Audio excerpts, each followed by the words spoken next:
Hey guys, Mr. Kaz here. Today I'm going to show you how to play around a little bit with the formatting menu on Google Docs. So I have here the Gettysburg Address, and I'm just going to show you some things that we can do with it. So you can print it using the shortcut right there. We can undo, we can redo. We can change the style of text. Now this is a little bit different than changing the font or the font size. I'll show you what that looks like. If you click on this, you're going to see we have a couple different options here. And we can apply title and see how it got a lot bigger. You probably wouldn't want to do that with an entire document. Let's go back to undo. Perhaps, though, if you wanted to title it in the center or at the top, Gettysburg Address, and then center that, now what we might want to do is take just that part and make that the title. And then there you go. It automatically does that for you. It's just kind of a shortcut. Okay, some other things that you can do with the formatting options. You can choose to change the font. Google has tons and tons and tons of fonts. Probably not as much as Microsoft Word, but they have more than enough, more than any person would need. And if you ever need to, you could always press the More Fonts button at the very bottom, and it will take you to find some more. And you could see you have your list here on the right, and then you could just scroll through this. The ones in blue are the ones you already have. And it gives you a couple dozen just to start with. I've added some over time. All right. So let's say I wanted to change this font to script to make it look more old. Oh, that looks awful, but if you wanted to do that to your poor student's eyes, you could. You want something that's going to jump out at them, because I've read some research that says that when students have difficulty reading the text on a page because of the font, it requires them to slow down and to focus a little bit more. And so let's try this one right here. Well, that one looks pretty nice. We'll stick with that one for now. We can choose to make that a little bit bigger then. And here we go. We can choose to bold certain things.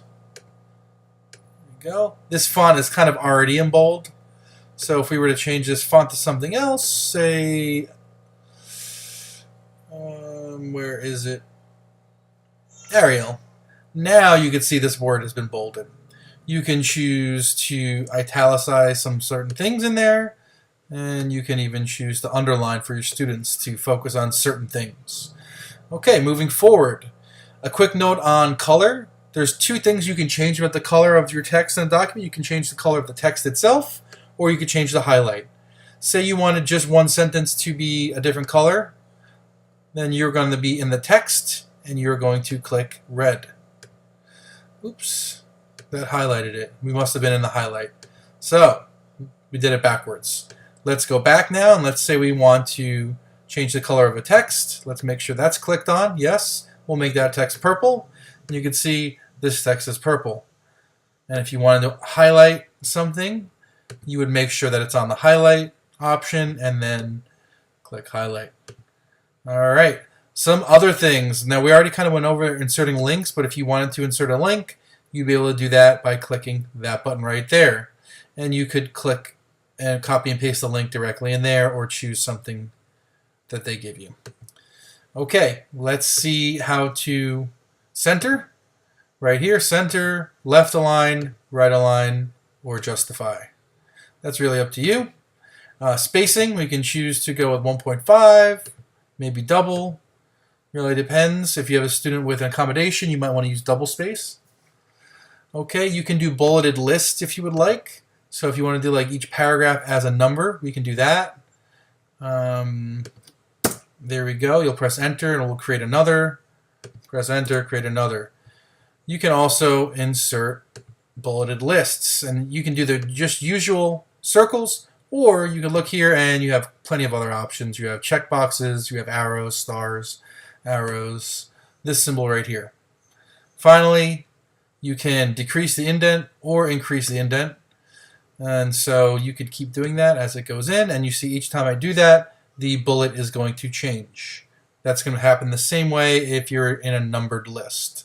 And then finally, let's go, because we don't want to keep our Gettysburg Address like that. We are going to clear all formatting, and it should take it back to the original. It keeps the bullet points, but that's a matter of just pressing the backspace button, and we have our original document.